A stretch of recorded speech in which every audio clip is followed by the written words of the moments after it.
Good morning. Welcome to your early morning intuitive guidance for this fine Wednesday. I'm Dr. Bonnie Nussbaum here with some words of wisdom for our day.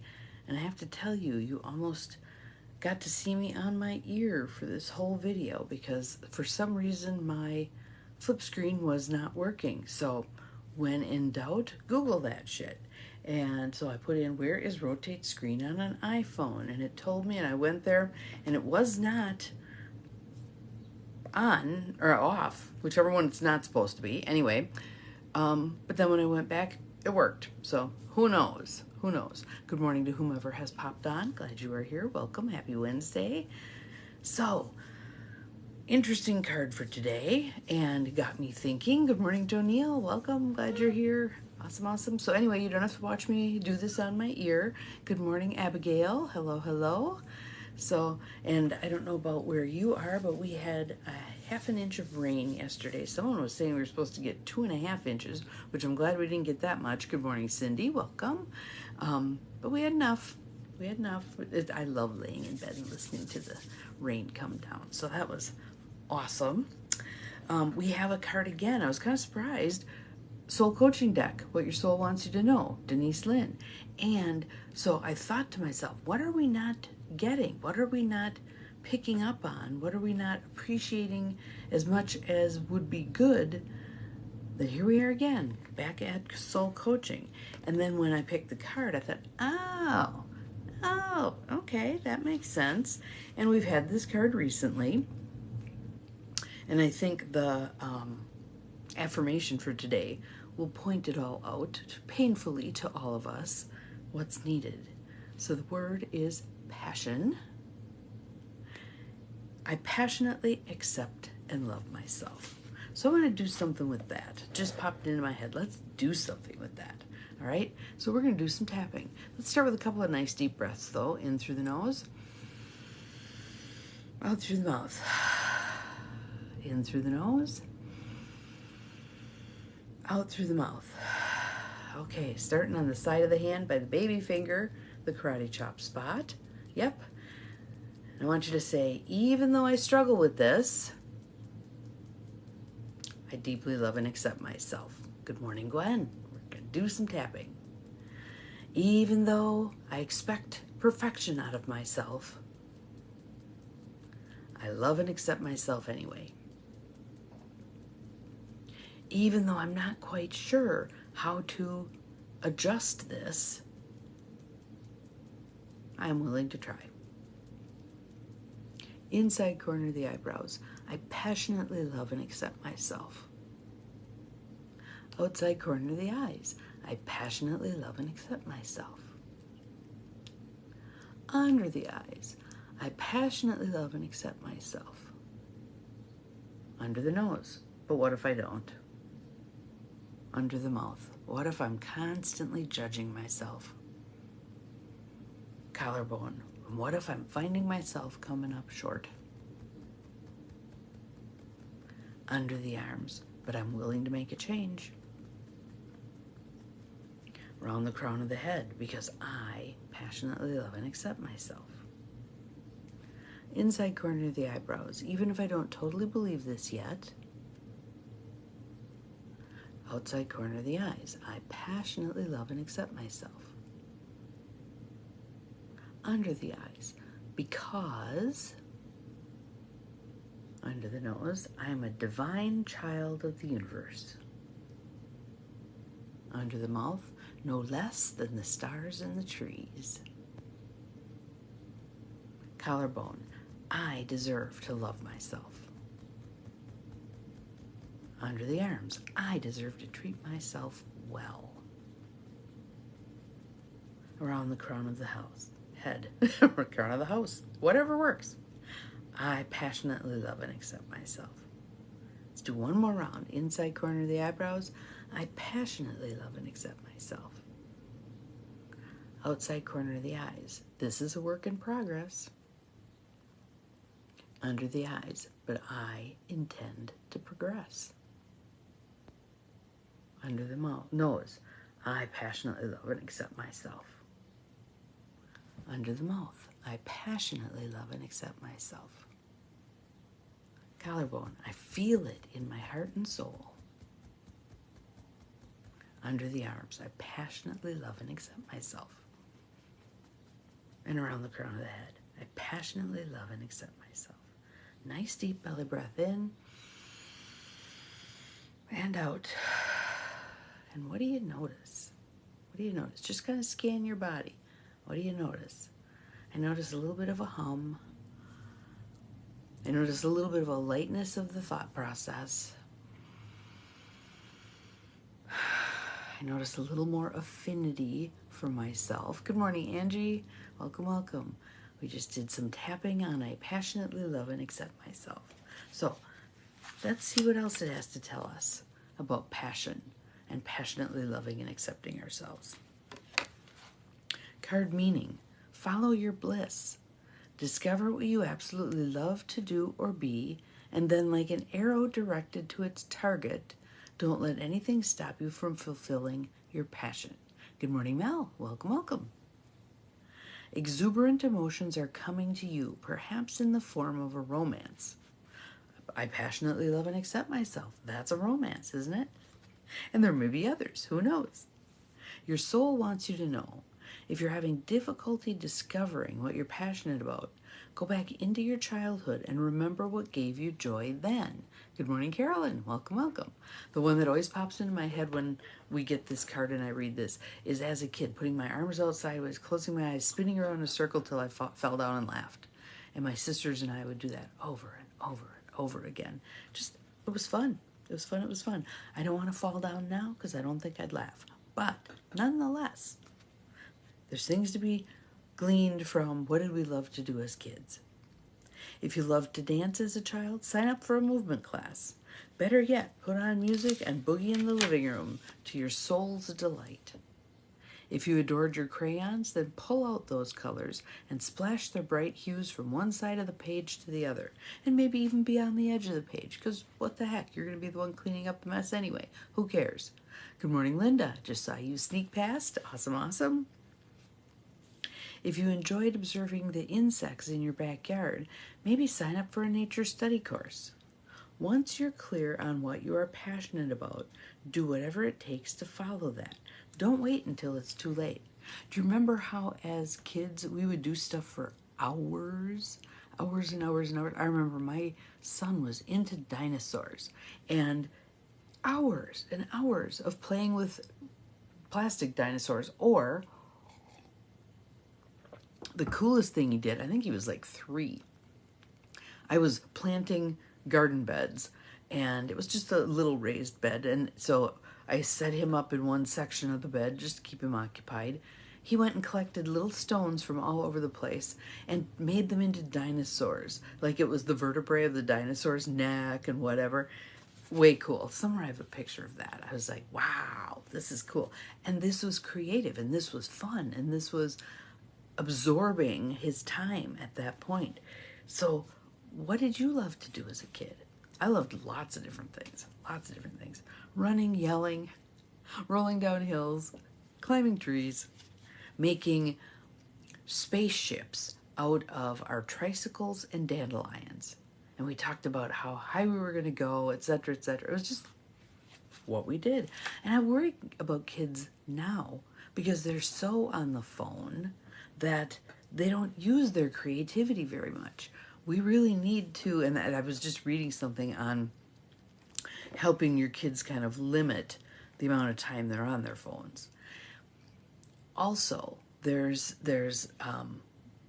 some stuff going on now where the programming that they put out for kids is geared to create that dopamine release, so they get that buzz off of what they're watching. And then oftentimes, like even as toddlers, tantrum afterwards because they don't get, there we go, running off the end of the dock and jumping into the lake. Fabulous.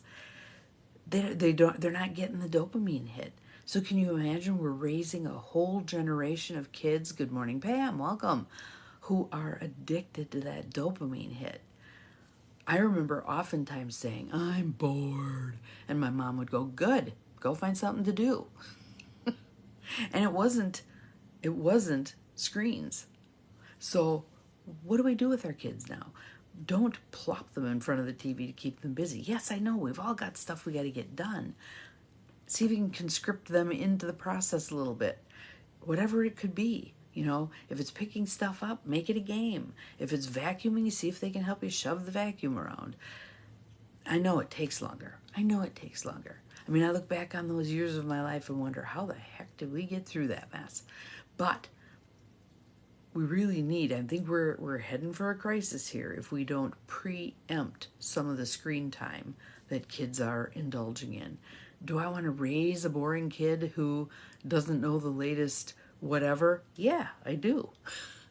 Because I want that kid to be able to entertain him or herself. I want that kid to be able to enjoy fun stuff. Yes, scavenger hunts are great for kids. My kids, we used to go on what my son would call adventures. Mom, can we do a adventure?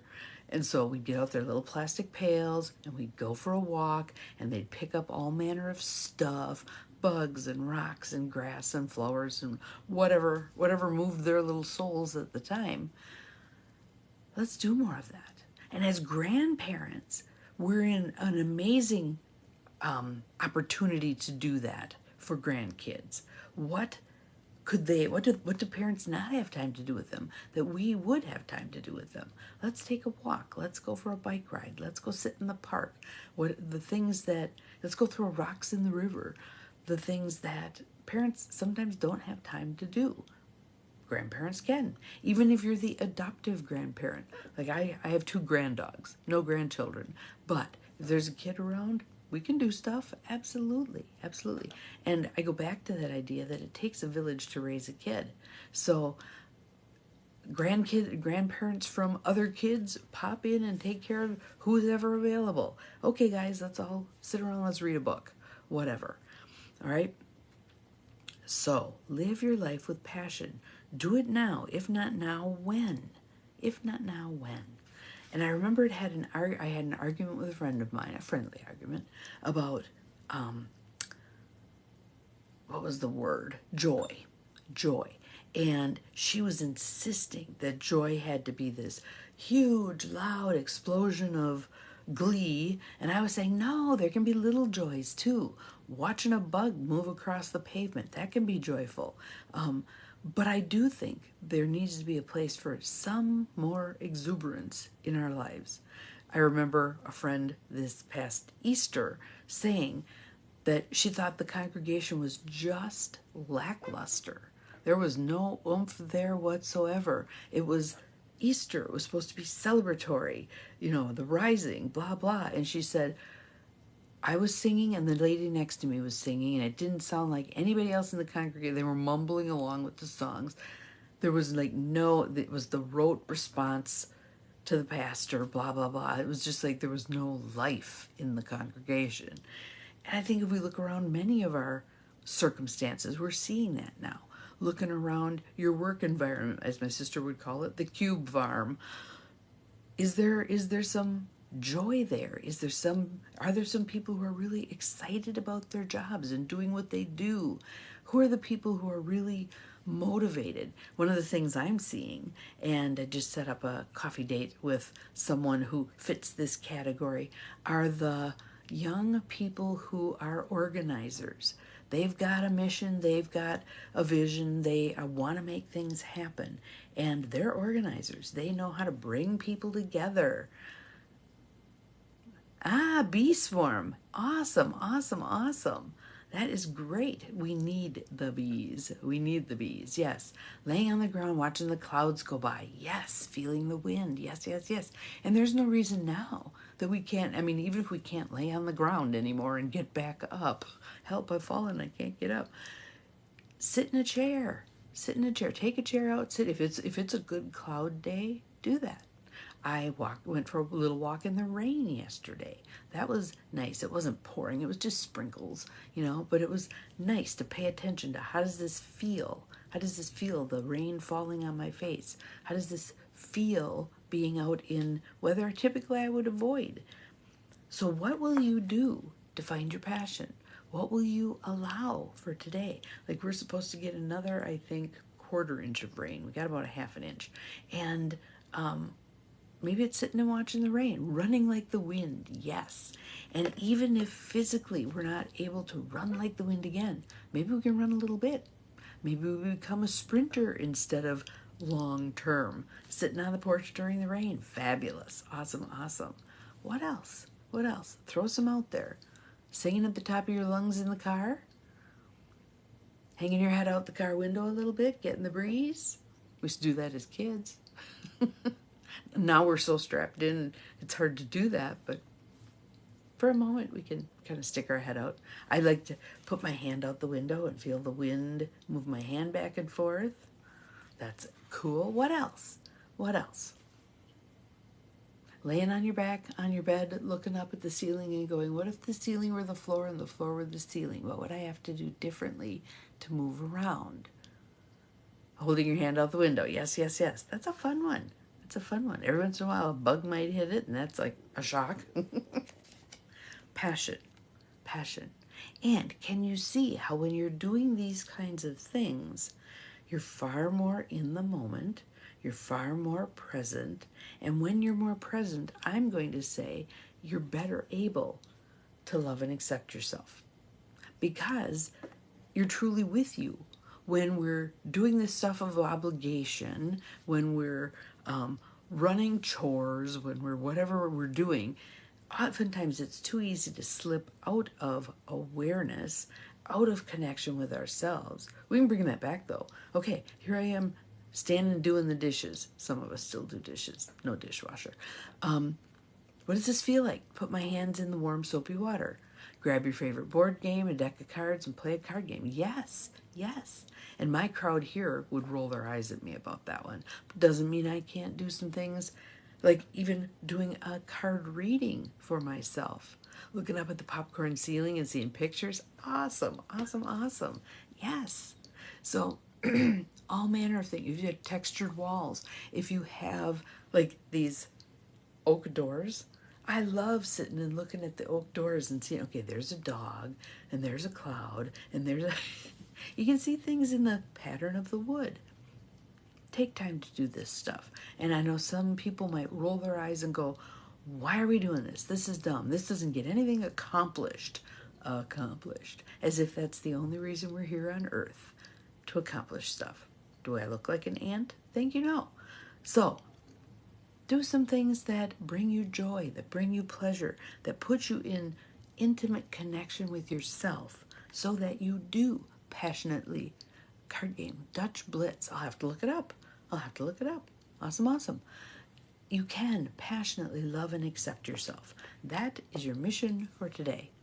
So have an awesome Wednesday. We'll see you again tomorrow. Remember, you're capable of far more than you think you are.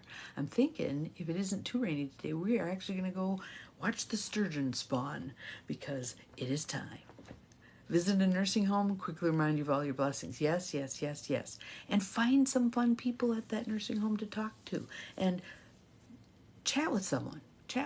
When my friend Diane's mom was in the nursing home before she passed, it was interesting looking at people who were hanging out there, just being. A lot of them like to hang in the hallway. They just like to be in the hallway because then you could see what was going on, right?